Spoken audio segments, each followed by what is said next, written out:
Good morning to all. Once again, welcome back to Digital Learning Department of Collegiate Education.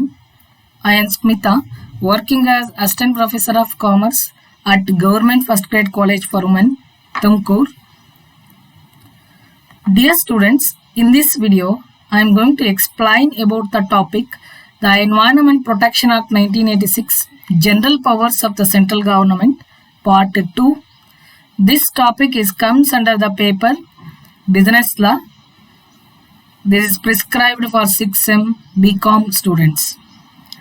ಪ್ರಿಯ ವಿದ್ಯಾರ್ಥಿಗಳೇ, ಈ ವಿಡಿಯೋದಲ್ಲಿ ನಾನು ಪರಿಸರ ಸಂರಕ್ಷಣಾ ಕಾಯ್ದೆ 1986ರಲ್ಲಿ ಬರ್ತಕ್ಕಂಥ ಅಂದರೆ ಕೇಂದ್ರ ಸರ್ಕಾರದ ಸಾಮಾನ್ಯ ಅಧಿಕಾರಗಳು ಅಂತ ಹೇಳ್ತೀವಿ, general powers of the central government ಅಂತೇಳಿ ಕೇಂದ್ರ ಸರ್ಕಾರದ ಒಂದು ಸಾಮಾನ್ಯ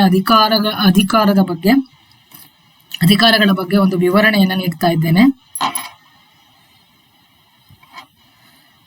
ನಾನು ಪ್ರೀವಿಯಸ್ ವಿಡಿಯೋದಲ್ಲಿ already powers of central government to take measures to protect and improve environment ಅಂತ ನಾವೇನು ಹೇಳ್ತೀವಿ, ಅಂದರೆ ಪರಿಸರವನ್ನು ಸಂರಕ್ಷಿಸಲು ಮತ್ತು ಸುಧಾರಿಸಲು ಕೇಂದ್ರ ಸರ್ಕಾರ ಕೈಗೊಂಡಿರ್ತಕ್ಕಂಥ ಕ್ರಮಗಳ ಬಗ್ಗೆ ಆಲ್ರೆಡಿ ವಿವರಣೆಯನ್ನು ನೀಡಿದ್ದೇನೆ.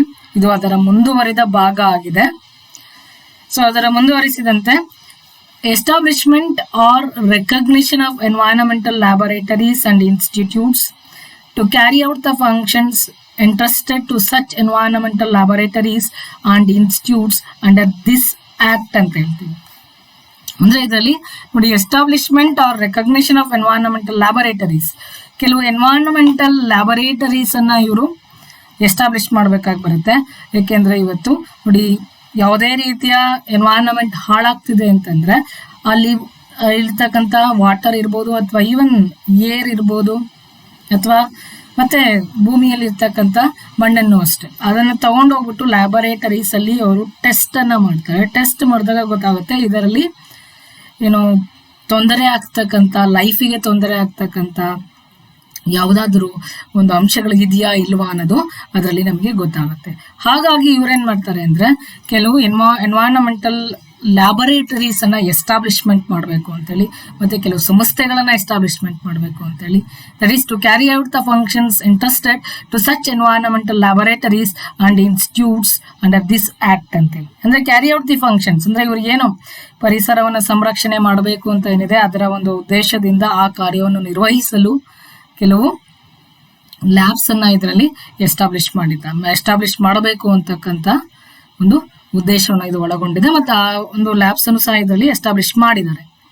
Then collection and dissemination of information in respect of matters relating to environmental pollution ಅಂತ ಹೇಳ್ತೀವಿ. ನೆಕ್ಸ್ಟ್ ಇದಕ್ಕೆ ಸಂಬಂಧಪಟ್ಟಂತೆ ನೋಡಿ, ಎನ್ವೈರನ್ಮೆಂಟಲ್ ಇವತ್ತು ಪೊಲ್ಯೂಷನ್ ಆಗ್ತಾ ಇರುತ್ತೆ.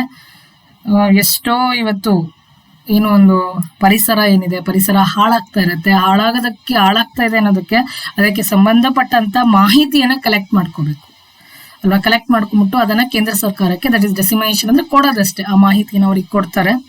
ಅಂದ್ರೆ ಎಲ್ಲಿ ಪರಿಸರ ಹಾಳಾಗ್ತಾ ಇದೆ ಅನ್ನೋದ್ರ ಬಗ್ಗೆ ಮಾಹಿತಿಯನ್ನ ಇವರು ಸಂಗ್ರಹಣೆ ಮಾಡಿ ಆ ಮಾಹಿತಿಯನ್ನ ಇವರು ಕೇಂದ್ರ ಸರ್ಕಾರಕ್ಕೆ ಕೊಡ್ತಾರೆ. Then preparation of manuals, codes or guides relating to the prevention, control and abatement of environmental pollution ಅಂತ ಹೇಳ್ತೀವಿ. ಇದಕ್ಕೆ ಸಂಬಂಧಪಟ್ಟಂತೆ ನೋಡಿ ಕೆಲವು ಕೈಪಿಡಿಗಳು ಅಂತ ಹೇಳ್ತೀವಿ, ಮ್ಯಾನ್ಯುಯಲ್ಸ್ ಅಥವಾ ಕೋಡ್ಸ್ ಅಂತ ಹೇಳ್ತೀವಿ, ಅಥವಾ ಸಂಕೇತಗಳು ಅಥವಾ ಗೈಡ್ಸ್ ಅಂತ. ಯಾಕೆಂದ್ರೆ ಇವತ್ತೇನಾಗಿದೆ, ಪರಿಸರ ತುಂಬಾ ಹಾಳಾಗ್ತಾ ಇದೆ. ಪರಿಸರ ಹಾಳಾಗಬಾರ್ದು ಅಂದ್ರೆ ಅದಕ್ಕೆ ಸರಿಯಾದ ರೀತಿಯಲ್ಲಿ ಮಾಹಿತಿಯನ್ನ ಕೊಡಬೇಕಾಗತ್ತೆ, ಕೈಪಿಡಿಗಳನ್ನ ರೆಡಿ ಮಾಡಬೇಕಾಗತ್ತೆ. ಅಂದ್ರೆ ಅದರಲ್ಲಿ ಕ್ಲಿಯರ್ ಆಗಿ ಹೇಳಿರ್ತಾರೆ ಯಾವ ರೀತಿ ಹೇಗೆ ಮಾಡಿದ್ರೆ ಪರಿಸರ ಹಾಳಾಗತ್ತೆ, ಅದನ್ನ ಹಾಳಾಗದೇ ರೀತಿ ಅದನ್ನ ನಿಯಂತ್ರಣ ಮಾಡೋದು ಹೇಗೆ, ರಕ್ಷಣೆ ಮಾಡೋದು ಹೇಗೆ ಅನ್ನೋದ್ರ ಬಗ್ಗೆ, ಅಥವಾ ಕಡಿಮೆ ಮಾಡೋದು ಹೇಗೆ ಅಂತೇಳಿ, ಅಬ್ಯಾಟ್ಮೆಂಟ್ ಆಫ್ ಎನ್ವೈರನ್ಮೆಂಟ್ ಪೊಲ್ಯೂಷನ್ ಅಂತ ಹೇಳ್ತೀವಿ. ಅದನ್ನ ನಿಯಂತ್ರಣ ಮಾಡಬೇಕು ಅಥವಾ ಅದನ್ನ ಕಡಿಮೆ ಮಾಡಬೇಕು, ಅದ್ರ ಬಗ್ಗೆ ಒಂದು ಮ್ಯಾನ್ಯುಯಲ್ಸ್ ಅಲ್ಲಿ ಮತ್ತೆ ಕೋಡ್ಸ್ ಅಲ್ಲಿ ಒಂದು ಮಾಹಿತಿಗಳನ್ನ ಕೊಡ್ತಾರೆ. ಅದನ್ನ ಇವರು ಪ್ರಿಪೇರ್ ಮಾಡ್ತಾರೆ. Then next, such other matters as the central government deems necessary or expedient for the purpose of securing the effective implementation of the such provision of this act. ಇವತ್ತೇನೆಲ್ಲ ಒಂದು ಆಕ್ಟ್ಸ್ ಏನಿದೆ ಅಂದ್ರೆ ಒಂದು ಕಾಯ್ದೆಗಳು ಅಂತ ಹೇಳ್ತೀವಿ, ಕಾಯ್ದೆಗಳನ್ನ ನಾವು ಎಸ್ಟಾಬ್ಲಿಷ್ ಮಾಡ್ತೀವಿ, ಆದರೆ ಅದು ಸರಿಯಾದ ರೀತಿಯಲ್ಲಿ ಇಂಪ್ಲಿಮೆಂಟೇಷನ್ ಆಗಿರೋದಿಲ್ಲ. ಇವತ್ತು ನಮ್ಮ ಇಂಡಿಯಾದಲ್ಲಿ ಎಷ್ಟೋ ರೂಲ್ಸ್ ಇದೆ, ಸುಮಾರು ರೂಲ್ಸ್ ಅಂಡ್ ರೆಗ್ಯುಲೇಷನ್ಸ್ ಎಲ್ಲವನ್ನ ನಾವು ಕರೆಕ್ಟಾಗಿ ಇಂಪ್ಲಿಮೆಂಟ್ ಮಾಡ್ತು ಅಂದ್ರೆ ಯಾವುದೇ ರೀತಿಯ ಒಂದು ಎನ್ವೈರನ್ಮೆಂಟ್ ಪೊಲ್ಯೂಷನ್ ಆಗದೇ ಇಲ್ಲ. ಆದ್ರೆ ಸರಿಯಾದ ರೀತಿಯಲ್ಲಿ ನಾವು ಅದನ್ನು ಇಂಪ್ಲಿಮೆಂಟ್ ಮಾಡದೇ ಇದ್ದಾಗ ಎನ್ವೈರನ್ಮೆಂಟಲ್ ಪೊಲ್ಯೂಷನ್ಸು ಜಾಸ್ತಿ ಇರುತ್ತೆ. ಹಾಗಾಗಿ ಇಲ್ಲಿ ಈ ಒಂದು ಕಾಯ್ದೆಯಲ್ಲಿ ಏನ್ ಮಾಡ್ತಾ ಇದ್ದಾರೆ ಅಂದ್ರೆ ಇದಕ್ಕೆ ಸಂಬಂಧಪಟ್ಟಂತೆ ಸೆಂಟ್ರಲ್ ಗೌರ್ಮೆಂಟ್ ಯಾವುದು ಬೇಕು ಅನ್ಸುತ್ತೆ ನೋಡಿ, ಡೀಮ್ಸ್ ನೆಸಸರಿ ಅಂತೇಳಿ ಯಾವುದು ಅವಶ್ಯಕತೆ ಇದೆ ಅನ್ನೋದ್ರ ಬಗ್ಗೆ ಅದಕ್ಕೆ ಸಂಬಂಧಪಟ್ಟಂತೆ ಇವರು ಕೆಲವು ಇಂಪ್ಲಿಮೆಂಟೇಷನ್ ನೋಡಿ, effective implementation of the provision of this act ಅಂತ ಹೇಳ್ತೀವಿ. ಅಂದ್ರೆ ಈ ಒಂದು ಕಾಯ್ದೆಯನ್ನ ಸರಿಯಾದ ರೀತಿಯಲ್ಲಿ ಅಳವಡಿಸಿಕೊಳ್ಳಲು ಇವರು ಅದಕ್ಕೆ ಬೇಕಾದಂತಹ ಒಂದು ಕ್ರಮಗಳನ್ನು ಸಹ ಇವರು ತೆಗೆದುಕೊಳ್ತಾ ಇದ್ದಾರೆ. ಅಂದ್ರೆ ಎಕ್ಸ್ಪೀರಿಯಂಟ್ ಅಂದ್ರೆ ಯಾವುದು ಉಚಿತ ಅನ್ಸುತ್ತೆ, ಯಾವುದು ಸರಿ ಅನ್ಸುತ್ತೆ, ಏನೋ ಒಂದು ಪರಿಸರವನ್ನು ಸಂರಕ್ಷಣೆ ಮಾಡಬೇಕು ಅಂದ್ರೆ ಅದಕ್ಕೆ ಸಂಬಂಧಪಟ್ಟಂತೆ ಯಾವುದು ಸರಿ ಅನ್ಸುತ್ತೆ ಅದ್ರ ಬಗ್ಗೆ ಇವರು ಸರಿಯಾದ ರೀತಿಯ ಕೆಲವು ಕ್ರಮಗಳನ್ನ ತಗೊಳ್ತಾ ಇದ್ದಾರೆ ಈ ಒಂದು ಆಕ್ಟಿಗೆ ಸಂಬಂಧಪಟ್ಟಂತೆ. Then the central government may, if it considers it necessary or expedient so to do for the purpose of this act, by order published in the official gazette, constitute an authority or authorities by such name or names as may be specified in the order for the purpose of exercising and performing such of the powers and functions. ಅಂದ್ರೆ ಇಲ್ಲಿ ಏನೊಂದು central government ಏನಿದೆ, ಕೇಂದ್ರ ಸರ್ಕಾರ ಈ ಒಂದು ಕಾಯ್ದೆಯ ಅಡಿಯಲ್ಲಿ ಯಾವುದು ಒಂದು ನೆಸಸರಿ ಅನ್ಸುತ್ತೆ ಅಂದ್ರೆ ಯಾವುದು ತುಂಬಾ ಮುಖ್ಯ ಅಂತ ಹೇಳಿ ಅವರು ಕನ್ಸಿಡರ್ ಮಾಡ್ತಾರೆ. ಅದೇ ಇಲ್ಲದೆ if it considers it necessary ಅಂತೇಳಿ ಇದು ತುಂಬಾನೇ ಮುಖ್ಯವಾಗಿದೆ, ಇದು ಬೇಕಾದ ಅವಶ್ಯಕತೆ ಇದೆ ಅಂತ ಅನ್ಸ್ತಂತ ಒಂದು ಸಂದರ್ಭದಲ್ಲಿ ಅವರು ಒಂದು ಆರ್ಡರ್ಸ್ ಅನ್ನ ಕೊಡ್ತಾರೆ. By order publish in the official gazette ನೋಡಿ, ಅಫಿಷಿಯಲ್ ಗೆಜೆಟ್ ಅಲ್ಲಿ ಅದನ್ನ ಪಬ್ಲಿಷ್ ಆಯ್ತು ಅಂದ್ರೆ ಅದನ್ನ ಇವರು ಫಾಲೋ ಮಾಡ್ಲೇಬೇಕಾಗಿ ಬರುತ್ತೆ. ಹಾಗಾಗಿ that's it constitute an authority, ಒಂದು ಅಥಾರಿಟಿ ಅಂತ ಹೇಳಿ ಒಂದು ನೇಮಕವನ್ನು ಮಾಡಿ, ಅಥವಾ ಅಥಾರಿಟೀಸ್ ಅಂದ್ರೆ ಒಂದು ಅಂತಲ್ಲ ಅದಕ್ಕೆ ಬೇರೆ ಬೇರೆ, ಏಕೆಂದ್ರೆ ಏರ್ಗೆ ಇರ್ಬೋದು, ವಾಟರ್ ಇರ್ಬೋದು, ಬೇರೆ ಬೇರೆ ಅಥಾರಿಟೀಸ್ ಅನ್ನ ಇವರು ಅದನ್ನ ರಚನೆ ಮಾಡಬಹುದು. ಆ ಒಂದು ಹೆಸರಿನಲ್ಲಿ ರಚನೆಯನ್ನ ಮಾಡಿಬಿಟ್ಟು ಅದಕ್ಕೆ ಸಂಬಂಧಪಟ್ಟಂತೆ ಕೆಲವು ಅವರಿಗೆ ಆರ್ಡರ್ಸ್ ಅನ್ನ ಕೊಟ್ಟಿದ್ದಾರೆ. ಅಂದ್ರೆ for the purpose of ಎಕ್ಸರ್ಸೈಸಿಂಗ್ and performing such of the powers and functions ಅಂತೇಳಿ. ಏಕೆಂದ್ರೆ ಇವತ್ತು ಯಾವುದೇ ಒಂದು ಅಧಿಕಾರವನ್ನು ಕೊಟ್ಟಾಗ ಅವರು ಹೋಗಿ ಅಲ್ಲಿ ಏನೆಲ್ಲ ಒಂದು ಪರಿಸರ ಹಾಳಾಗ್ತಾ ಇದೆ ಅದನ್ನ ತಡೆಗಟ್ಟಬಹುದು, ಅಥವಾ ಅದರ ವಿರುದ್ಧ ಅಂತ ಒಂದು ಕಾರ್ಖಾನೆಗಳ ವಿರುದ್ಧವಾಗಿ ಇವರು ಕ್ರಮಗಳನ್ನ ಕೈಗೊಳ್ಳಬಹುದು. ಅದಕ್ಕೆ ಸಂಬಂಧಪಟ್ಟಂತೆ ಅವರಿಗೆ ಒಂದು ಅಧಿಕಾರವನ್ನು ನೀಡಿರ್ತಾರೆ, ಅದಕ್ಕೆ ಪವರ್ಸ್ ಅಂಡ್ ಫಂಕ್ಷನ್ಸ್ ಅಂತ ಹೇಳ್ತೀನಿ. ಆ ಕಾರ್ಯವನ್ನು ನಿರ್ವಹಿಸಲು ಅವರಿಗೆ ಅಧಿಕಾರವನ್ನ ಕೊಡುವಂತಹ ಒಂದು ಕೆಲಸವನ್ನ ಈ ಒಂದು ಕಾಯ್ದೆ ಅಡಿಯಲ್ಲಿ ಮಾಡ್ತಾ ಇದ್ದಾರೆ. Then appointment of officers and their powers and functions ಅಂತ ಹೇಳ್ತೀವಿ. ಅಂದ್ರೆ ಇದಕ್ಕೆ ಸಂಬಂಧಪಟ್ಟಂತೆ ಅಧಿಕಾರಿಗಳನ್ನ ನೇಮಕ ಮಾಡ್ತಕ್ಕಂಥದ್ದು ಮತ್ತು ಅವರ ಅಧಿಕಾರ ಹಾಗೂ ಅವರ ಕಾರ್ಯಗಳು ಏನು ಅನ್ನೋದು ನೋಡೋದಾದ್ರೆ, without prejudice to the provision of the subsection 3 of section 3, the central government may appoint officers with such designation as it thinks fit for the purpose of this act, and may entrust to them such of the powers and functions under this act as it may be deemed fit ಅಂತ ಹೇಳಿ. ಅಂದ್ರೆ ಇಲ್ಲಿ ನೋಡಿ, ಅಂದ್ರೆ ಪೂರ್ವಾನುಗ್ರಹ ಯಾವುದೇ without ಪ್ರೆಜುಡೈಸ್ ಅಂತ ಹೇಳ್ತೀವಿ, ಅಂದ್ರೆ ಪೂರ್ವಗ್ರಹವಿಲ್ಲದೆ ಅಂತೇಳಿ. ಅಂದ್ರೆ ಇಲ್ಲಿ ಪರ್ಪಸ್ಫುಲ್ ಆಗಿ ಮಾಡ್ತಕ್ಕಂಥ ಕೆಲಸ ಅಲ್ಲ, ಇಲ್ಲಿ ಒಟ್ಟು ಏನೋ ಪರಿಸರ ರಕ್ಷಣೆ ಆಗ್ಬೇಕು ಅಷ್ಟೇ. ಆ ಒಂದು ಉದ್ದೇಶದಿಂದ ಇಲ್ಲಿ ಏನ್ ಮಾಡಿದ್ದಾರೆ, ಸೆಕ್ಷನ್ 3 part 3 ನಲ್ಲಿ ಹೇಳೋ ತರ ಸೆಂಟ್ರಲ್ ಗೌರ್ಮೆಂಟ್ನವರು ಕೆಲವು ಆಫೀಸರ್ಸ್ ಅನ್ನ ಅಪಾಯಿಂಟ್ ಮಾಡಿದ್ದಾರೆ.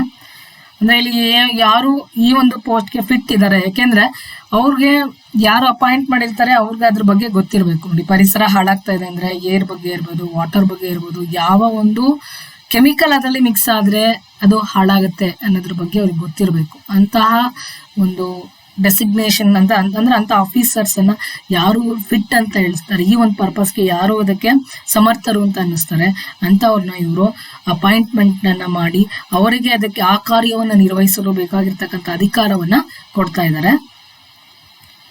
Then the officers appointed under subsection 1 shall be subject to the general control on direction of the central government, or if some directed by that government, also of the authority or authorities, if any, constituted under subsection 3 of the section 3, or of any other authority or officer ಅಂತ ಹೇಳ್ತೀವಿ. ಅಂದ್ರೆ ಇಲ್ಲಿ ಯಾರೆಲ್ಲ officers ಏನಿರ್ತಾರೆ, ಏನೊಂದು ಅಧಿಕಾರಿಗಳೇನಿರ್ತಾರೆ, ಒಂದು section ಅನ್ನ ಇದೆ ಇದರಲ್ಲಿ. ಅದರಲ್ಲಿ ಏನು ಎನ್ವೈರನ್ಮೆಂಟ್ ಪ್ರೊಟೆಕ್ಷನ್ ಆಕ್ಟ್ ಅಲ್ಲಿ ಸಬ್ಸೆಕ್ಷನ್ 1 ಅಂತ ಹೇಳ್ತೀವಲ್ಲ, ಆ ಸಬ್ಸೆಕ್ಷನ್ 1 ಅಲ್ಲಿ ಗೆ ಸಂಬಂಧಪಟ್ಟಂತೆ ಅದನ್ನ ಯಾವ ರೀತಿ ನಿಯಂತ್ರಣವನ್ನ ಮಾಡೋದು ನೋಡಿ, ಜನರಲ್ ಕಂಟ್ರೋಲ್ ಅಂತ ಹೇಳ್ತೀವಿ. ಯಾವ ರೀತಿ ನಿಯಂತ್ರಿಸೋದು ಮತ್ತೆ ಯಾವ ರೀತಿ ಒಂದು ಮಾರ್ಗದರ್ಶನವನ್ನ ಕೊಡೋದು, and direction of the central government or if some directed by that government. ಅಂದ್ರೆ ಸೆಂಟ್ರಲ್ ಗವರ್ಮೆಂಟ್ನವ್ರು ಯಾವ ರೀತಿ ಡೈರೆಕ್ಷನ್ ಅನ್ನ ಕೊಡ್ತಾರೆ ಆ ರೀತಿಯಾಗಿ ಈ ಒಂದು ಅಧಿಕಾರಿಗಳು ವರ್ತನೆಯನ್ನ ಮಾಡಬೇಕಾಗುತ್ತೆ. ಅಥವಾ ಅಥಾರಿಟಿ ಆರ್ ಅಥಾರಿಟೀಸ್ ಅಂತ ಹೇಳ್ತೀವಿ. ಅಥವಾ ಒಬ್ರು ಇರ್ಬೋದು ಅಥವಾ ಅದಕ್ಕಿಂತ ಜಾಸ್ತಿ ಜನ ಇರ್ಬೋದು. ಅದನ್ನ ರಚನೆ ಮಾಡಿದ್ದಾರೆ. ಅದರ ರಚನೆ ಪ್ರಕಾರ ಆ ಅಥಾರಿಟೀಸ್ ಮತ್ತೆ ಆಫೀಸರ್ಸ್ ನಡ್ಕೋಬೇಕಾಗತ್ತೆ. Then power to give directions. ಮತ್ತೆ ನೆಕ್ಸ್ಟ್ ಇದರಲ್ಲಿ ಇನ್ನ ಯಾವುದೆಲ್ಲ ಒಂದು ಇದಕ್ಕೊಂದು ಪವರ್ಸ್ ಇದೆ ಅಂದ್ರೆ ಈ ಒಂದು ಎನ್ವೈರನ್ಮೆಂಟ್ ಪ್ರೊಟೆಕ್ಷನ್ ಆಕ್ಟ್ ಅಲ್ಲಿ ಇರ್ತಕ್ಕಂಥ ಸೆಂಟ್ರಲ್ ಗೌರ್ಮೆಂಟ್ನವ್ರು ಕೊಟ್ಟಿರ್ತಕ್ಕಂಥ ಯಾವುದು ಪವರ್ಸ್ ಏನಪ್ಪಾ ಅಂತ ನೋಡೋದಾದ್ರೆ, ಪವರ್ ಟು ಗಿವ್ ಡೈರೆಕ್ಷನ್ ಅಂತ ಹೇಳ್ತೀವಿ. ಅಂದ್ರೆ ಇಲ್ಲಿ ನಿರ್ದೇಶನವನ್ನ ಕೊಡ್ತಕ್ಕಂಥದ್ದು ಅಂತೇಳಿ. ಅಧಿಕಾರಿಗಳಿಗೇನಿದೆ, ಅಧಿಕಾರಿಗಳಿಗೆ ಯಾವ ರೀತಿಯಾಗಿ ನಿರ್ದೇಶನವನ್ನು ನೀಡುವಂತಹ ಒಂದು ಅಧಿಕಾರ ಅಂತ ಹೇಳ್ತೀವಿ. ಅಂದ್ರೆ ಇಲ್ಲಿ notwithstanding anything contained in any other law. ಅಂದ್ರೆ ಇಲ್ಲಿ ಬೇರೆ ಬೇರೆ ಲಾಸ್ ಅಲ್ಲೂ ಸುಮಾರು ಇದೆ, ಬೇರೆ ಬೇರೆ ಇದರಲ್ಲೂ ಹೇಳ್ತೀವಿ ನಾವು ಪರಿಸರವನ್ನ ರಕ್ಷಣೆ ಈ ರೀತಿಯಾಗಿ ಮಾಡಬೇಕು ಅಂತೇಳಿ. ಅದರ ಇದ್ರೂ ಸಹ ಅಷ್ಟಿದ್ರು, but subject to the provision of this act, the central government may, in the exercise of its powers and performance of its functions under this act, issue directions in writing to any person, officer or any authority, and such person, officer or authority shall be bound to comply with such directions. ಅಂದ್ರೆ ಇಲ್ಲಿ ಏನು officers ಏನಿರ್ತಾರೆ, ಆಫೀಸರ್ಸ್ಗೆ ಕೆಲವು directions ಅನ್ನ ಕೊಡ್ತಾರೆ. ಅಂದ್ರೆ ಈ ಒಂದು ಸೆಂಟ್ರಲ್ ಗೌರ್ಮೆಂಟ್ನವ್ರು ಏನಿದ್ದಾರೆ ಈ ಒಂದು ಪವರ್ ಅನ್ನ ಅಂದ್ರೆ ಅವರ ಒಂದು ಅಧಿಕಾರವನ್ನ ಮತ್ತೆ ಅವರ ಒಂದು ಕಾರ್ಯವನ್ನ ನಿರ್ವಹಿಸೋದಕ್ಕೆ ಸಲುವಾಗಿ ಈ ಒಂದು ಕಾಯ್ದೆಯ ಅಡಿಯಲ್ಲಿ ಕೆಲವು ಡೈರೆಕ್ಷನ್ಸ್ ಅನ್ನ ಕೊಟ್ಟಿದ್ದಾರೆ. ಒಂದು ರೈಟಿಂಗ್ ಅಲ್ಲಿ ಕೊಡ್ತಾರೆ. ಯಾವುದೇ ಒಬ್ಬ ಪರ್ಸನ್ಸ್ಗೆ ಡೈರೆಕ್ಷನ್ ಅನ್ನ ಕೊಡ್ಬೋದು, ಅಥವಾ ಆಫೀಸರ್ಸೇ ಇರ್ಬೋದು, ಅಥವಾ ಇನ್ಯಾವುದೇ ರೀತಿಯ ಅಥಾರಿಟೀಸೇ ಇರ್ಬೋದು. ಆಫೀಸರ್ಸ್ ಅಥವಾ ಅಥಾರಿಟೀಸು ಇವರು ಹೇಳಿದ ರೀತಿಯಲ್ಲಿ ಇವ್ರು ಏನ್ ಡೈರೆಕ್ಷನ್ಸ್ ಕೊಡ್ತಾರೆ ಆ ರೀತಿಯಲ್ಲಿ ನಡ್ಕೊಳ್ಬೇಕಾಗತ್ತೆ. ಅಂದ್ರೆ ಕೆಲವು ಅಧಿಕಾರಿಗಳು ನೇಮಿಸಿದ್ದಾರೆ. ಅಧಿಕಾರಿಗಳು ಮತ್ತೆ ಆಫೀಸರ್ಸ್ ನ ಅಂದ್ರೆ ಬೇರೆ ತಮ್ಮ ಕೆಳಗೆ ಬರ್ತಕ್ಕಂಥ ಬೇರೆಯವರು ಏನಿರ್ತಾರೆ ಅವರಿಗೆ ಕೆಲವು ಡೈರೆಕ್ಷನ್ಸ್ ಅನ್ನ ಕೊಡ್ತಾರೆ. ಅದೇ ರೀತಿಯಲ್ಲಿ ಇವರು ತಮ್ಮ ಒಂದು ಕಾರ್ಯವನ್ನ ನಿರ್ವಹಣೆ ಮಾಡ್ಬೇಕಾಗಿ ಬರುತ್ತೆ. ಅಂದ್ರೆ ಇದಕ್ಕೆ ಸಂಬಂಧಪಟ್ಟಂತೆ ಮತ್ತೆ ಇದರ ಬಗ್ಗೆ ಎಕ್ಸ್ಪ್ಲನೇಷನ್ ಕೊಡೋದಾದ್ರೆ, for the avoidance of doubts it is hereby declared that the power to issue directions under this section includes the power to direct the closure, prohibition or regulation of any industry, operation or process ಅಂತ ಹೇಳ್ತೀವಿ. ಅಂದ್ರೆ ಇಲ್ಲಿ ಏನೆಲ್ಲ ಅಧಿಕಾರ ಇದೆ ನೋಡಿ. ಇವತ್ತು ಯಾರಿಗೆ ಒಬ್ಬ ಅಧಿಕಾರಿಗಳಿದ್ದಾರೆ ಅಂದ್ರೆ ಅವರಿಗೆ ಏನು ಅಂದ್ರೆ ಮೊದಲೇ ಸೆಂಟ್ರಲ್ ಗೌರ್ಮೆಂಟ್ನವರು ಈ ರೀತಿಯಾದ ಒಂದು ಅಧಿಕಾರಗಳು ನಿಮ್ಮಲ್ಲಿ ಇದೆ ಅಂತ ಹೇಳಿ ಕೊಟ್ಟಿರ್ತಾರೆ. ಅದರ ರೀತಿಯಲ್ಲಿ ಅವರು ನಡ್ಕೊಳ್ಬೇಕಾಗತ್ತೆ. ಅದನ್ನ ಮೀರಿ ಯಾವುದೇ ರೀತಿಯ ಬೇರೆ ರೀತಿಯ ಅನುಚಿತವಾದಂತಹ ಒಂದು ವರ್ತನೆಯನ್ನು ಇವರು ಮಾಡೋದಕ್ಕೆ ಬರೋದಿಲ್ಲ. ಅಂದ್ರೆ ಅವ್ರಿಗೆ ಏನು ಅಧಿಕಾರ ಕೊಟ್ಟಿದ್ದಾರೆ ಅದೇ ರೀತಿಯಲ್ಲಿ ನಡ್ಕೊಳ್ಬೇಕು. ಅದ್ಬಿಟ್ಟು ಅಧಿಕಾರ ಇದೆ ಅಂತ ಹೋಗಿ ಅವರ ಒಂದು ಯಾವುದೇ ಒಂದು ಇಂಡಸ್ಟ್ರೀಸ್ ಮೇಲೆ ಒಂದು ರೀತಿ ದಬ್ಬಾಳಿಕೆ ಮಾಡೋದಕ್ಕೆ ಇವ್ರು ಬರೋದಿಲ್ಲ. ಹಾಗಾಗಿ ಇಲ್ಲೇನು ಅಂದ್ರೆ ನಿಮ್ಗೆ ಏನೇನು ಅಧಿಕಾರವನ್ನು ಕೊಟ್ಟಿದೆ ಅನ್ನೋದ್ರ ಬಗ್ಗೆ ಇವ್ರಿಗೆ ಒಂದು ಯಾವುದೇ ರೀತಿ ಅನುಮಾನ ಇರಬಾರ್ದು, ಅದಕ್ಕೊಂದು ಡೌಟ್ಸ್ ಕ್ಲಿಯರ್ ಆಗ್ಬೇಕು ಅಂತ ಹೇಳ್ಬಿಟ್ಟು ಅವ್ರೇನ್ ಮಾಡಿದ್ದಾರೆ, ಏನೇನೆಲ್ಲ ನಿಮ್ಗೆ ಅಧಿಕಾರ ಇದೆ ಅನ್ನೋದನ್ನ ಹೇಳಿದ್ದಾರೆ. ಏನಿದೆ ಇದರಲ್ಲಿ ಅಂದ್ರೆ ಕ್ಲೋಸ್ ಮಾಡಿಸ್ಬೋದು. Close or prohibition or regulation of any industry ಅಂತ ಹೇಳ್ತೀವಿ, ಆಪರೇಷನ್ ಆರ್ ಪ್ರೋಸೆಸ್. ಇವ್ರಿಗೆ ಯಾವ್ದೆಲ್ಲ ಅಧಿಕಾರ ಇದೆ ಅಂದ್ರೆ ಯಾವುದೇ ಒಂದು ಇಂಡಸ್ಟ್ರಿನ ಕ್ಲೋಸ್ ಮಾಡಿಸ್ಬೋದು. ಯಾವ ಸಂದರ್ಭದಲ್ಲಿ ಅದು ಏನಾದರೂ ಅವರು ಏನ್ ಯೂಸ್ ಮಾಡ್ತಾ ಇದ್ದಾರೆ ಅದರಿಂದ ಏನಾದ್ರು ಅಂದ್ರೆ ಅವ್ರು ಯೂಸ್ ಮಾಡ್ತಕ್ಕಂಥ ಕೆಮಿಕಲ್ಸ್ ಇಂದ ಪರಿಸರ ಹಾಳಾಗ್ತಾ ಇದೆ ಅಂದ್ರೆ, ಅಥವಾ ನೀರು ಹಾಳಾಗ್ತಾ ಇದೆ ಅಂದ್ರೆ, ಏರ್ ಹಾಳಾಗ್ತಾ ಇದೆ ಅಂದ್ರೆ, ಆಗ ಇವರು ಕೆಲವು ಸತಿ ಏನ್ ಮಾಡ್ತಾರೆ ಅಂದ್ರೆ ಕೆಲವು ನೋಟಿಸ್ ಅನ್ನ ಕೊಡ್ತಾರೆ. ನೋಟಿಸ್ ಅನ್ನ ಕೊಟ್ಟರು ಸಹ ಅವರು ಅದೇ ರೀತಿಯಾಗಿ ಮುಂದುವರಿಸಿದಂತ ಸಂದರ್ಭದಲ್ಲಿ ಇವರಿಗೆ ಕೊಟ್ಟಂತ ಅಧಿಕಾರ ಏನು ಅಂದ್ರೆ ಅದನ್ನ ಕ್ಲೋಸ್ ಮಾಡಿಸ್ಬೋದು. ನೋಡಿ ಅಲ್ಲಿ ಹೋಗ್ಬಿಟ್ಟು ನೋಡಿ ಇಷ್ಟೆಲ್ಲ ನಾವು ನಿಮಗೆ ಏನು ಅಧಿಕಾರವನ್ನ ಇಷ್ಟೆಲ್ಲ ನೋಟಿಸಸ್ ಅನ್ನ ಕೊಟ್ಟಿದೀವಿ ನಾವು, ಅಷ್ಟಾಗಿನೂ ನೀವು ಪರಿಸರವನ್ನ ಹಾಳು ಮಾಡ್ತಾನೆ ಇದ್ದೀರಾ ಅಂತ ಹೇಳ್ಬಿಟ್ಟು ಇವ್ರೇನ್ ಮಾಡ್ತಾರೆ, ಹೋಗಿ ಆ ಒಂದು ಇಂಡಸ್ಟ್ರೀಸ್ ಅನ್ನ ಕ್ಲೋಸ್ ಮಾಡಿಸ್ತಾರೆ. Then stoppage or regulation of the supply of electricity or water or any other service. ಇನ್ನೊಂದೇನಪ್ಪಾ ಅಂದ್ರೆ ಸ್ಟಾಪೇಜ್ ಮಾಡ್ಬೋದು. ನೋಡಿ regulation of supply of electricity, ಇವತ್ತು ಮೇನ್ ಇರೋದೇ ಏನೋ ಎಲೆಕ್ಟ್ರಿಸಿಟಿ ಮತ್ತೆ ವಾಟರ್. ನೋಡಿ ಒಬ್ಬ ಇಂಡಿವಿಜುವಲ್ ಆಗಿ ಒಬ್ಬ ಡೊಮ್ಯಾಸ್ಟಿಕ್ಗೆ ನಮ್ಗೇನೆ ಇವತ್ತು ನೀರಿಲ್ಲ, ಎಲೆಕ್ಟ್ರಿಸಿಟಿ ಇಲ್ಲ ಅಂದ್ರೆ ನಾವು ಏನು ಮಾಡೋಕ್ಕಾಗೋದಿಲ್ಲ. ಯಾಕೆಂದ್ರೆ ನಾವು ಮನೇಲಿ ಅದು ಎಸ್ಪೆಷಲಿ ಮೇನ್ ಆಗಿ ಅಡುಗೆ ಕೆಲಸ ಮಾಡಬೇಕಂದ್ರೆ ಮೇನ್ ಆಗಿ ನಿಮ್ಗೆ ನೀರು ಇರಲೇಬೇಕು. ನೀರಿಲ್ಲ ಮತ್ತೆ ಎಲೆಕ್ಟ್ರಿಸಿಟಿ ಇಲ್ಲ ಅಂದ್ರೆ, ಯಾಕೆಂದ್ರೆ ಇವತ್ತು ಎಲೆಕ್ಟ್ರಿಸಿಟಿ ಇತ್ತು ಅಂದ್ರೆ ನಾವು ಮಿಕ್ಸಿಗೆ ಒಂದು ಪದಾರ್ಥಗಳು ಹಾಕೋಬೇಕು ಅಂದ್ರೆ ಎಲೆಕ್ಟ್ರಿಸಿಟಿ ಇರಬೇಕು. ಸೊ ಅದಿಲ್ಲ ಅಂತಂದ್ರೆ ಯಾವುದೇ ಬೇರೆ ಕೆಲಸಗಳನ್ನ ಮಾಡೋದಕ್ಕೆ ನಮ್ಗೆ ಕಷ್ಟ ಆಗುತ್ತೆ. ಈಗೇನೋ ಡೊಮ್ಯಾಸ್ಟಿಕ್ ಪರ್ಪಸ್ ಅಲ್ಲಿ ಯು ಪಿ ಎಸ್ ಇಟ್ಕೊಂಡಿರ್ಬೋದು, ಬಟ್ ಅದು ಚಾರ್ಜ್ ಆಗೋದಕ್ಕೂ ಎಲೆಕ್ಟ್ರಿಸಿಟಿ ಬೇಕು. ಅದು ಪೂರ್ತಿಯಾಗಿ ಎಲೆಕ್ಟ್ರಿಸಿಟಿ ಇಲ್ಲ ಅಂತಂದ್ರೆ ಯಾವುದೇ ಕೆಲಸವನ್ನ ನಾವು ಇಲ್ಲಿ ಮಾಡೋದಕ್ಕೆ ಸಾಧ್ಯನೇ ಆಗೋದಿಲ್ಲ. ಹಾಗಾಗಿ ನೋಡಿ ಅಧಿಕಾರಿಗಳಿಗೆ ಏನ್ ಹೇಳ್ತಾರೆ, ಹೋಗಿ ಅವ್ರಿಗೆ ಎಲೆಕ್ಟ್ರಿಸಿಟಿನ ಸ್ಟಾಪ್ ಮಾಡ್ಬಿಡಿ ಅಥವಾ ವಾಟರ್ ಸಪ್ಲೈನ ಸ್ಟಾಪ್ ಮಾಡ್ಬಿಡಿ ಅಥವಾ ಇನ್ಯಾವುದೇ ರೀತಿಯ ಸರ್ವಿಸಸ್ ಏನಿದೆ ಅದನ್ನ ಕೊಡೋದೇ ಇಲ್ಲ. ಆಗ ಆಟೋಮೆಟಿಕ್ ಆಗಿ ಆ ಇಂಡಸ್ಟ್ರೀಸ್ ಅವರು ಅವರೇ ಕ್ಲೋಸ್ ಮಾಡ್ಬೇಕಾಗಿ ಬರುತ್ತೆ. Then next rules to regulate environmental pollution ಅಂತ ಹೇಳ್ತೀವಿ.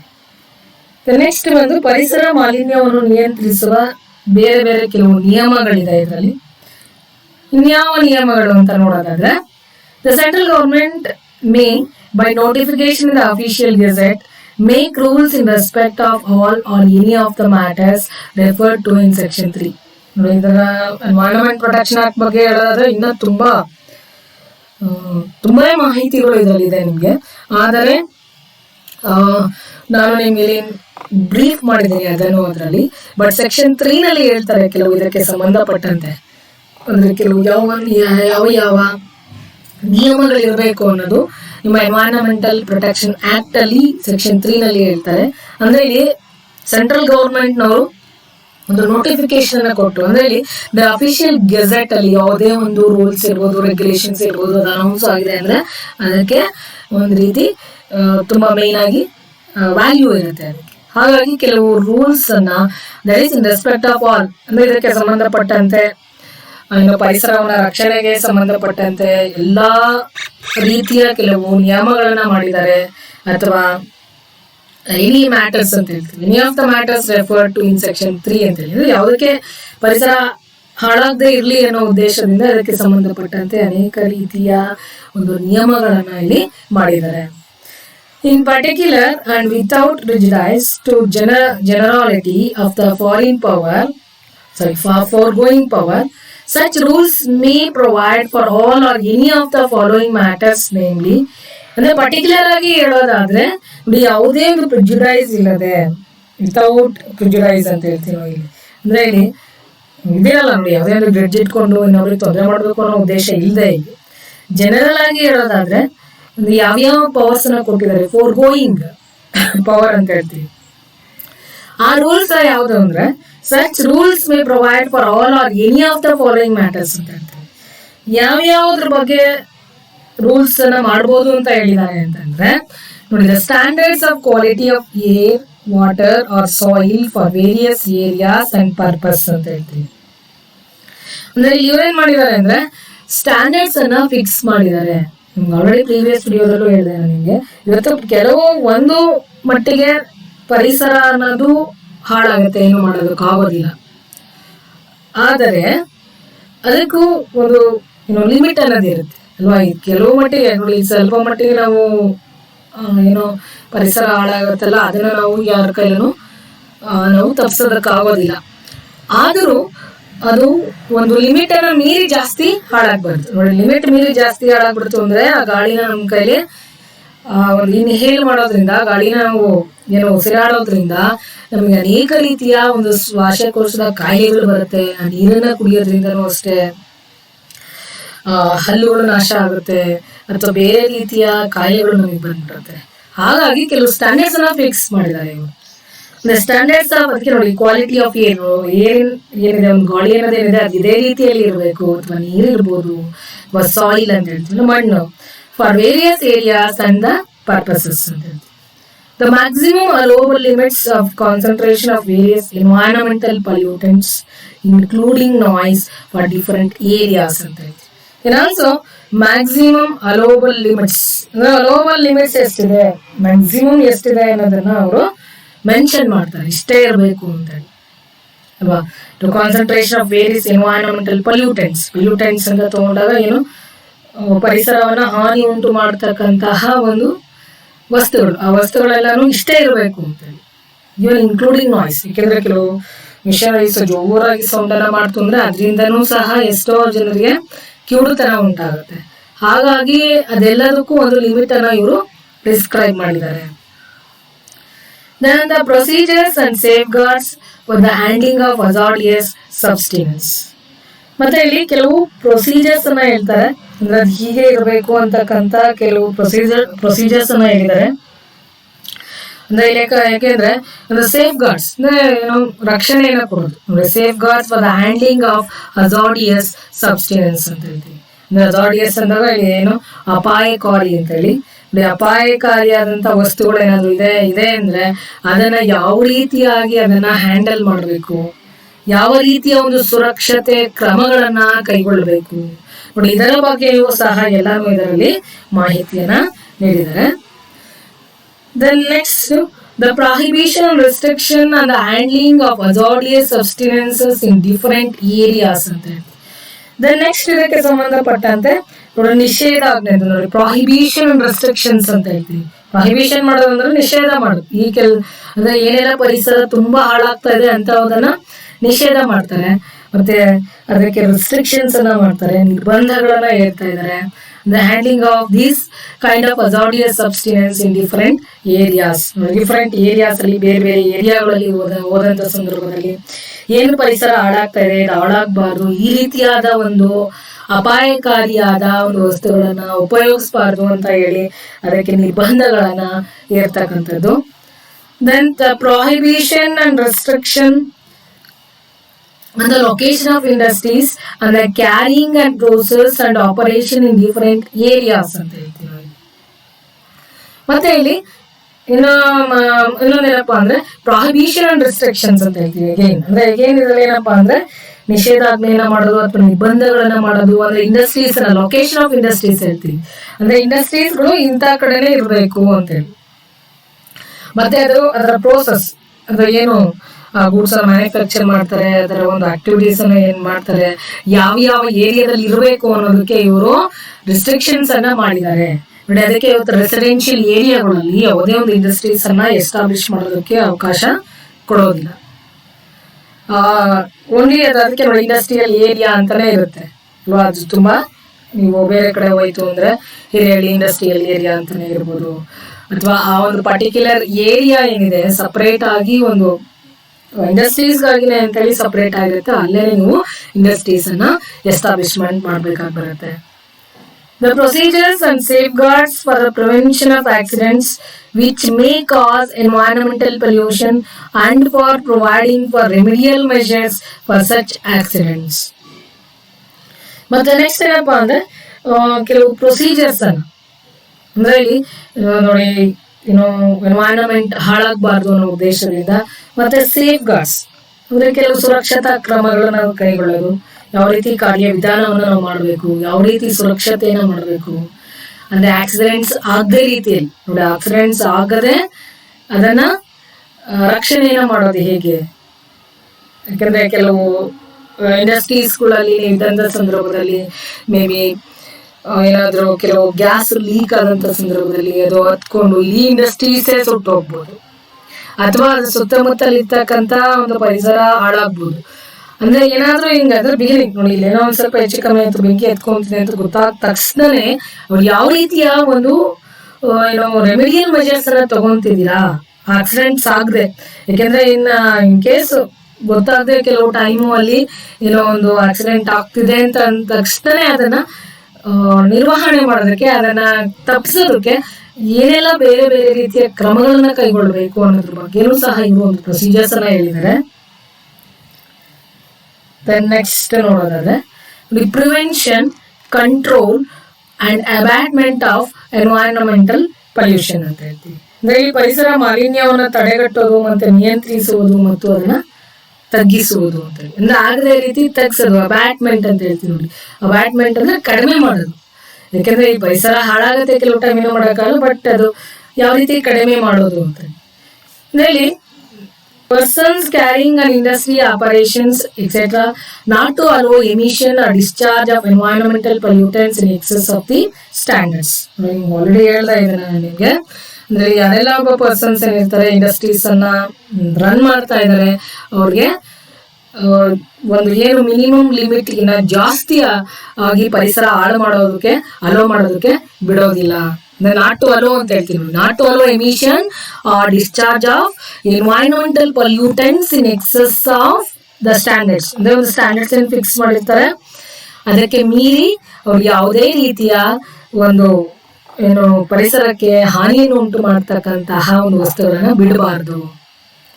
No person carrying on any industry, operation or process shall discharge or emit or permit to be discharged or emitted any environmental pollutants in excess of such standards as may be prescribed ಅಂತ ಹೇಳಿ.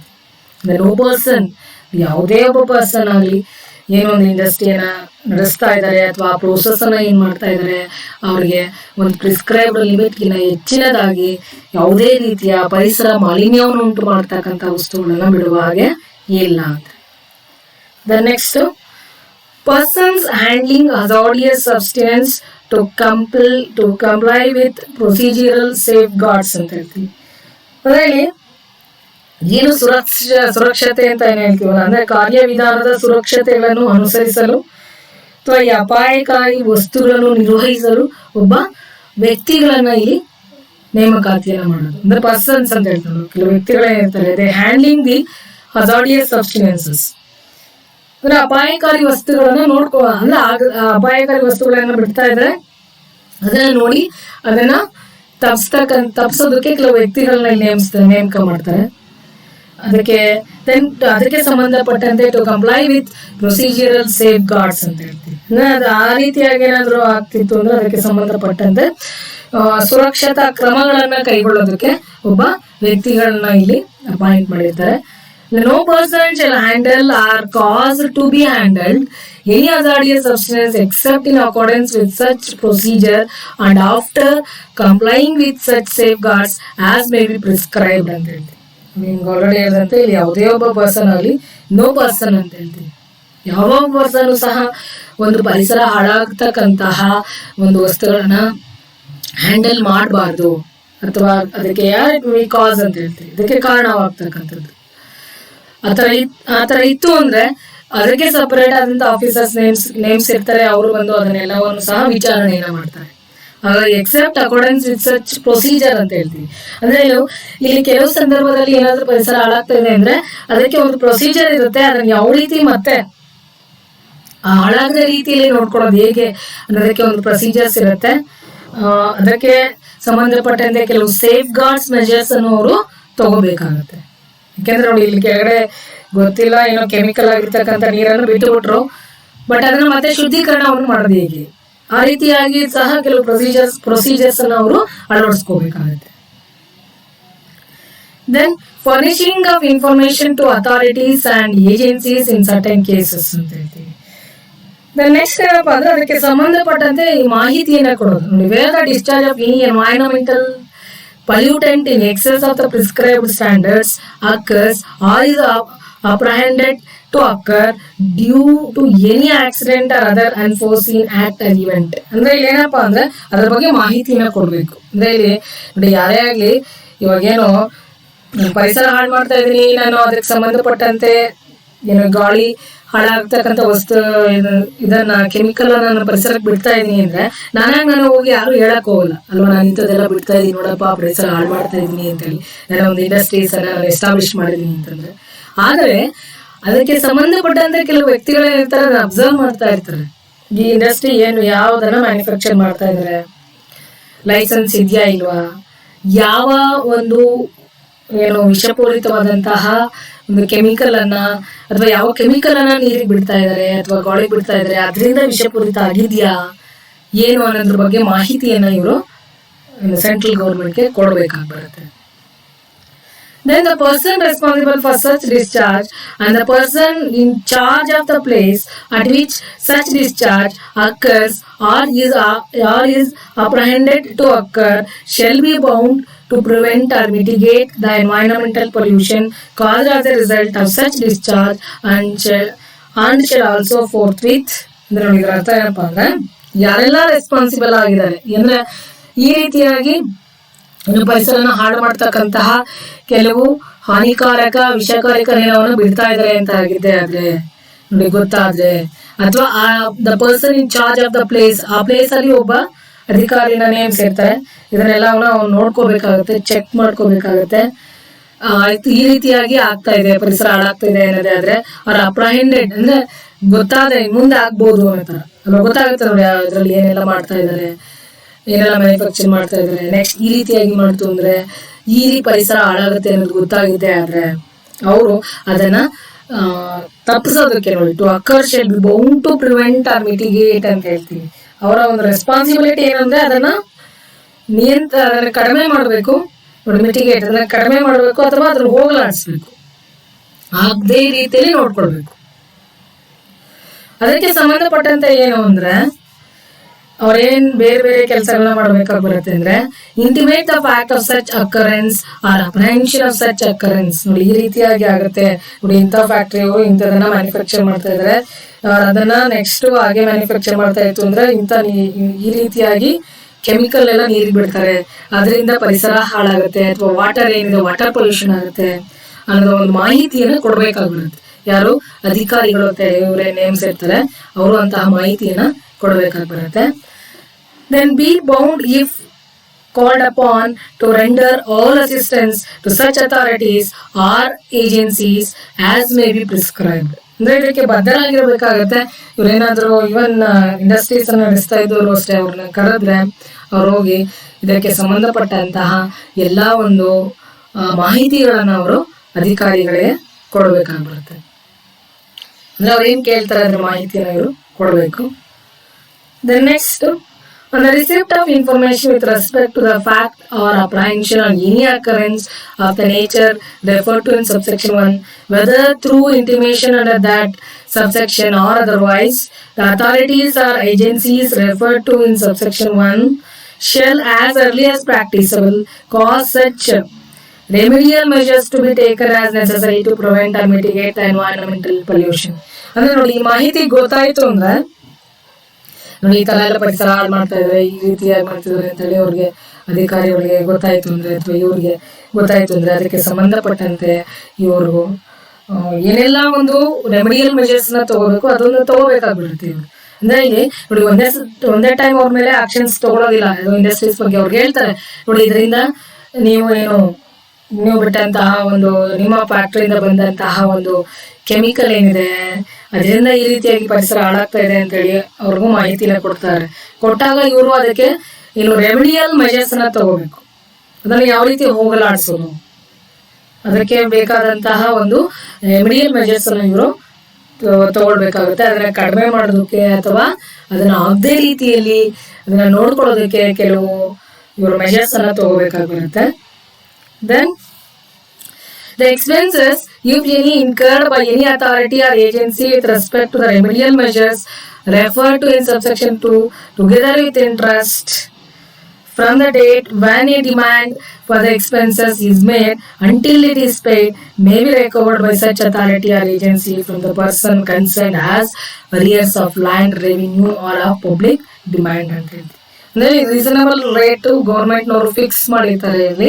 ಅಂದ್ರೆ ಅದಕ್ಕೆ ಸಂಬಂಧಪಟ್ಟಂತೆ ಪರಿಸರ ಹಾಳಾಗ್ತದೆ, ಅದನ್ನ ನಾವು ಹಾಳಾಗದೆ ಇರೋ ರೀತಿಯಲ್ಲಿ ರಕ್ಷಣೆ ಮಾಡೋದಕ್ಕೆ ನೋಡಿ ಇವತ್ತು ನೀರು ಏನೋ ಕೆಮಿಕಲ್ ಬಿಟ್ಬಿಟ್ಟಿದ್ದಾರೆ, ಸೊ ಅದನ್ನ ಮತ್ತೆ ಏನೋ ಪ್ಯೂರಿಫೈ ಮಾಡೋದು, ಅದಕ್ಕೆ ದುಡ್ಡು ಇನ್ಕರ್ ಆಗುತ್ತೆ.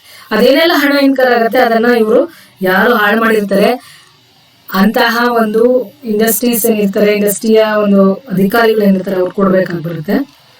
Next powers of entry and inspection ಅಂತ ಹೇಳ್ತೀವಿ. ಅಂದ್ರೆ ಇಲ್ಲಿ ಏನಪ್ಪಾ ಅಂದ್ರೆ ಪ್ರವೇಶ ಮತ್ತು ಪರಿಶೀಲನೆಯ ಅಧಿಕಾರ ಅಂತ ಹೇಳಿ, ಅಂದ್ರೆ ಇಷ್ಟೆಲ್ಲ ಮಾಡಿದ್ರು ಅವರು ಪರಿಸರವನ್ನ ಹಾಳು ಮಾಡ್ತಾ ಇತ್ತು ಅಂತಂದ್ರೆ, subject to the provision of this section, any person empowered by the central government in this behalf shall have a right to enter at all reasonable times with such assistance as he considered necessary any place ಅಂತ ಹೇಳ್ತೀವಿ. ಅಂದ್ರೆ ಏನಪ್ಪಾ ಅಂದ್ರೆ ಇದಕ್ಕೆ ಸಂಬಂಧಪಟ್ಟಂತೆ, ಈ ಸೆಕ್ಷನ್ಗೆ ಸಂಬಂಧಪಟ್ಟಂತೆ ಯಾವುದೇ ಒಬ್ಬ ಪರ್ಸನ್ ಆಗಿ ಅಂದ್ರೆ ಸೆಂಟ್ರಲ್ ಗವರ್ಮೆಂಟ್ ಇಂದ ನೇಮಕ ಹೊಂದಿರ್ತಕ್ಕಂಥವ್ರು, ಸೆಂಟ್ರಲ್ ಗವರ್ಮೆಂಟಿನ ಪರವಾಗಿ ಅವ್ರಿಗೆ ಕೇವಲ ಅಧಿಕಾರವನ್ನು ಕೊಟ್ಟಿದ್ದಾರೆ, ರೈಟ್ಸ್ ಅನ್ನ ಕೊಟ್ಟಿದ್ದಾರೆ. ಅಂದ್ರೆ ಯಾವುದೇ ಒಂದು ಅಂದ್ರೆ ಆಲ್ ರೀಸನಬಲ್ ಟೈಮ್ಸ್ ಅಂತ ಹೇಳ್ತೀವಿ. ಯಾವಾಗ ಬೇಕು ಅನ್ಸುತ್ತೋ ಆಗ ಹೋಗ್ಬಿಟ್ಟು ಅಲ್ಲಿ ಹೋಗಿ ಅದನ್ನ ಚೆಕ್ ಮಾಡ್ಬೋದು. ಯಾಕೆಂದ್ರೆ ನೋಡಿ, ಯಾರೇನೋ ನೋಡಿ ಕಳ್ಳರು ಯಾರನೋ ನನ್ ಕಳ್ಳ ಅಂತ ಹೇಳೋದಿಲ್ಲ ಅಲ್ವಾ. ಕಳ್ಳರ ಯಾರೋ ನಾನು ಕಳ್ಳ ಇದನ್ನ ಕದ್ದಿದ್ದೀನಿ ನೋಡು ಅಂತ ಹೇಳಿ ಯಾರು ಹೇಳೋದಿಲ್ಲ. ಆದ್ರೆ ಅದನ್ನ ಕಳ್ಳ ಇದ್ದಾನೆ ಅಂತ ಹೇಳಿ ಹಿಡಿಬೇಕಾದ ಕೆಲಸ ಏನೋ ಪೊಲೀಸ್ನವ್ರು ಒಂದ್ ಕಳ್ತನ ಮಾಡದೇ ಇರೋ ತರ. ಹಾಗೆ ಇವರು ಈ ಕಳ್ತನದಲ್ಲಿ ಕೆಲವು ಪರಿಸರವನ್ನು ಹಾಳು ಮಾಡ್ತಾ ಇರ್ತಾರೆ. ಅವ್ರು ಯಾರು ಹೇಳೋದಿಲ್ಲ ನಾನು ಇಂತಹ ಒಂದು ಕೆಮಿಕಲ್ ಬಿಟ್ಟಿದ್ದೀನಿ ಅಥವಾ ಗಾಳಿನಲ್ಲಿ ಇಂತಹ ಒಂದು ನಾನು ಯೂಸ್ ಮಾಡ್ತಕ್ಕಂಥ ಇಂಥ ಹೊಗೆಯಿಂದ ಪರಿಸರ ಹಾಳಾಗ್ತಿದೆ ಅಂತ ಯಾರು ಹೇಳೋದಿಲ್ಲ. ಆದ್ರೆ ಕೆಲವು ಅಧಿಕಾರಿಗಳು ಗೊತ್ತಾಯ್ತು ಅಂದ್ರೆ ಇಮಿಡಿಯೇಟ್ ಆಗಿ ಅವರ ಒಂದು ಇದಕ್ಕೆ ಹೋಗ್ಬೋದು, ಯಾವಾಗ ಬೇಕಾದ್ರೂ ಹೋಗ್ಬೋದು, ಅಧಿಕಾರವನ್ನು ಕೊಟ್ಟಿದ್ದಾರೆ. ಯಾಕೆಂದ್ರೆ ಯಾರೇ ಆಗಲಿ, ನಾನು ಅಥವಾ ನೀವೇ ಆಗಲಿ ಯಾವುದೇ ಒಂದು ಇಂಡಸ್ಟ್ರೀಸ್ಗೆ ಹೋಗ್ತೀನಿ ಅಂದ್ರೆ ಮೊದಲೇ ಪರ್ಮಿಷನ್ ಇಲ್ಲದೆ ಬಿಟ್ಕೊಳ್ಳೋದೇ ಇಲ್ಲ ಅವರು. ಆದ್ರೆ ಇವ್ರಿಗೆ ಮಾತ್ರ ಈ ಅಧಿಕಾರಿಗಳು ಅದು ಅವರ ಒಂದು ಐಡೆಂಟಿಟಿಯನ್ನು ತೋರಿಸ್ಕೊಂಡು ಯಾವಾಗ ಬೇಕಾದ್ರೂ ಹೋಗ್ಬೋದು. ಯಾಕೆಂದ್ರೆ ಇವ್ರಿಗೆ ನೋಡಿ, ಏನೋ ಕಳ್ಳರಿಗೆ ಪೊಲೀಸ್ನವ್ರು ಬರ್ತಿದ್ದಾರೆ ಅಂತ ಗೊತ್ತಾದ್ರೂ ಓಡಾಗ್ಬಿಡ್ತಾರೆ ಅಲ್ವಾ. ಅವ್ರಿಗೆ ಗೊತ್ತಿಲ್ಲ ಹೋಗ್ಬೇಕು. ಅಂದ್ರೆ ಇಲ್ಲಿ ನಾವು ಇನ್ಸ್ಪೆಕ್ಷನ್ ಬರ್ತಿದೀನಿ ಅಂತ ಗೊತ್ತಾಯ್ತು ಅಂದ್ರೆ ಅವರೆಲ್ಲ ಸುರಕ್ಷತಾ ಕ್ರಮಗಳನ್ನ ತಗೊಂಡ್ಬಿಡ್ತಾರೆ. ಬೇಕಾದ್ರೆ ಆ ಒಂದು ಸಂದರ್ಭದಲ್ಲಿ ಬರೋ ಒಂದು ಟೈಮಲ್ಲಿ ಯಾವುದೇ ರೀತಿಯ ಜಾಸ್ತಿ ಕೆಮಿಕಲ್ಸ್ ಯೂಸ್ ಮಾಡದೇ ಇಲ್ಲ ಅವಾಗ. ಹಾಗಾಗಿ ಅವ್ರಿಗೆ ಎನಿ ಟೈಮ್ ಗೊತ್ತಿಲ್ಲದೆ ಅವ್ರಿಗೆ ಇದ್ದಕ್ಕಿದ್ದಂಗೆ ಹೋಗಿ ವಿಸಿಟ್ ಮಾಡಿ ಅವ್ರೇನಾದ್ರೂ ಆ ಥರ ಕೆಲಸ ಮಾಡ್ತಾ ಇತ್ತು ಅಂದ್ರೆ ಅವ್ರ ಮೇಲೆ ಆಕ್ಷನ್ ಅನ್ನ ತಗೊಂತಾರೆ. For the purpose of performing any of the function of the central government interested to him. ಏನಕ್ಕೆ ಅವ್ರು ಹೋಗ್ತಾರೆ ಅಂದ್ರೆ ಯಾವುದೇ ಒಂದು ಕೆಲಸವನ್ನು ಇವರು ನಿರ್ವಹಿಸಲು ಏನ್ ಕೊಟ್ಟಿರ್ತಾರೆ ಸೆಂಟ್ರಲ್ ಗವರ್ಮೆಂಟ್ನವರು, ಆ ಕಾರ್ಯವನ್ನು ನಿರ್ವಹಿಸುವ ಸಲುವಾಗಿ ಅವರು ಯಾವುದೇ ಟೈಮಲ್ಲಿ ಆ ಒಂದು ಇಂಡಸ್ಟ್ರಿಗೆ ಎಂಟ್ರಿ ಮಾಡ್ಬೋದು. For the purpose of determining whether and if so in what manner any such functions ought to be performed, or whether any provision of this act or the rules made thereunder or any notice, order, direction or authorization served, made, given or granted under this act is being or has been complied with ಅಂತ ಅಂದ್ರೆ ಈ ಒಂದು ಪರ್ಪಸ್ಗೆ ಸಂಬಂಧಪಟ್ಟಂತೆ ಯಾವುದೇ ರೀತಿಯ ಇವರ ಒಂದು ಕಾರ್ಯಗಳನ್ನ ನಿರ್ವಹಿಸಲು ಅಂದ್ರೆ ಈ ಒಂದು ಪ್ರಾವಿಷನ್ ಅಂತ ಏನ್ ಹೇಳ್ತೀವಲ್ಲ, ಏನ್ ಎನ್ವೈರನ್ಮೆಂಟಲ್ ಪ್ರೊಟೆಕ್ಷನ್ ಆಕ್ಟ್ ಅಲ್ಲಿ ಪ್ರಾವಿಷನ್ ಏನಿದೆ ಅದಕ್ಕೆ ಸಂಬಂಧಪಟ್ಟಂತೆ ಇವರು ನೋಟಿಸಸ್ ಅನ್ನ ಕೊಡ್ಬೋದು, ಆರ್ಡರ್ ಅನ್ನ ಕೊಡ್ಬೋದು, ಅಥವಾ ಡೈರೆಕ್ಷನ್ಸ್ ಅನ್ನ ಸಹ ಇವರು ಕೊಡಬಹುದು ಅಂತ. Then, for the purpose of examining and testing any equipment, industrial plant, record, registered, document, or any other material object, or for conducting a search of any building in which he has reason to believe that an offense under this. ಅಂದ್ರೆ ಇಲ್ಲಿ ಏನೋ ಒಂದು ನೋಡಿ offence ನಡೀತಾ ಇದೆ ಅಂತ ಏನಿಗೆ ಗೊತ್ತಾಯ್ತು ಅಂದ್ರೆ ಅಲ್ವಾ, ಇಲ್ಲೇನೋ ಒಂದು ಕೆಲಸ ಮಾಡ್ತಾ ಇದ್ದಾರೆ, ಯಾವುದೇ ರೀತಿಯ ಪರಿಸರವನ್ನ ಹಾಳಾಗ್ತಾ ಇದೆ ಇಲ್ಲಿ ಆ ಒಂದು ಅಂದ್ರೆ ಆ ಕೆಲಸ ಮಾಡ್ತಾ ಇದಾರೆ ಅಂತ ಹೇಳಿ ಇವ್ರಿಗೆ ಗೊತ್ತಾಯ್ತು ಅಂದ್ರೆ ದ ಪರ್ಪಸ್ ಆಫ್ ಎಕ್ಸಾಮಿನ್ ಮಾಡ್ಬೋದು, ಟೆಸ್ಟ್ ಮಾಡ್ಬೋದು, ಯಾವುದೇ ಒಂದು ಎಕ್ವಿಪ್ಮೆಂಟ್ಸ್ ಅನ್ನ ಇವರು ಟೆಸ್ಟ್ ಮಾಡ್ಬೋದು. ಯಾಕೆಂದ್ರೆ ಕೆಲವು ಎಕ್ವಿಪ್ಮೆಂಟ್ಸ್ ಇಂದ ಬರ್ತಕ್ಕಂಥ ಒಂದು ಕಿರಣಗಳನ್ನು ಸಹ ಪರಿಸರ ಹಾಳಾಗ್ತಾ ಇರುತ್ತೆ. ಹಾಗಾಗಿ ಆ ಎಕ್ವಿಪ್ಮೆಂಟ್ಸ್ ಅನ್ನ ಇವರು ಟೆಸ್ಟ್ ಮಾಡ್ಬೋದು, ಅಥವಾ ಇಂಡಸ್ಟ್ರಿಯಲ್ ಪ್ಲಾಂಟ್ಸ್ ಅನ್ನ ನೋಡು ಚೆಕ್ ಮಾಡ್ಬೋದು, ರೆಕಾರ್ಡ್ಸ್ ಅನ್ನ ಚೆಕ್ ಮಾಡ್ಬೋದು, ರಿಜಿಸ್ಟರ್ ಆಗಿದೆಯಾ ಇಲ್ವಾ ಅನ್ನೋದನ್ನ ಚೆಕ್ ಮಾಡ್ಬೋದು. ಏಕೆಂದ್ರೆ ಈ ಕೆಲವು ತೀರಾ ಪರಿಸರಕ್ಕೆ ಅಂದ್ರೆ ಮೋರ್ ದನ್ ದಟ್ ಲಿಮಿಟ್ ಇತ್ತು ಅಂದ್ರೆ ಅವ್ರಿಗೆ ಅದಕ್ಕೆ ಪರ್ಮಿಷನ್ ಕೊಟ್ಟಿರೋದಿಲ್ಲ.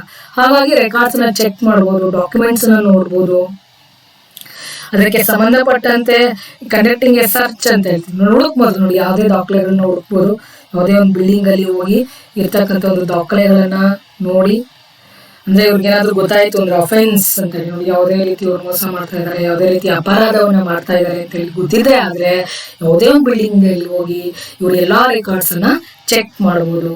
ನೋಡಿ ಇಷ್ಟು ಈ ಒಂದು ಪರಿಸರ ಸಂರಕ್ಷಣೆಗೆ ಸಂಬಂಧಪಟ್ಟಂತಹ ಏನು ಸೆಂಟ್ರಲ್ ಗೌರ್ಮೆಂಟ್ ನವರು ತಗೊಂಡಿರ್ತಕ್ಕಂಥ ಕೆಲವು ಮೆಜರ್ಸ್ ಆಗಿರುತ್ತೆ. ಯಾವ ರೀತಿ ಪರಿಸರವನ್ನು ರಕ್ಷಣೆಯನ್ನ ಮಾಡಬೇಕು ಅಂತ ಹೇಳಿ ಇವರು ತೆಗೆದುಕೊಂಡಿರ್ತಕ್ಕಂತಹ ಕೆಲವು ಪರಿಹಾರಗಳು ಎಷ್ಟು ನಾನು ನಿಮ್ಗೆ ಅರ್ಥ ಆಗಿದೆ ಅಂತ ಭಾವಿಸಿದ್ದೀನಿ. ಒಂದ್ಸಗಿ ನಿಮ್ಗೆ ಡೌಟ್ ಇದ್ದಲ್ಲಿ ನೀವು ಯೂಟ್ಯೂಬ್ ಅಲ್ಲಿ ಕಾಮೆಂಟ್ ಮಾಡಿ ಕೇಳಿ. Okay, thank you.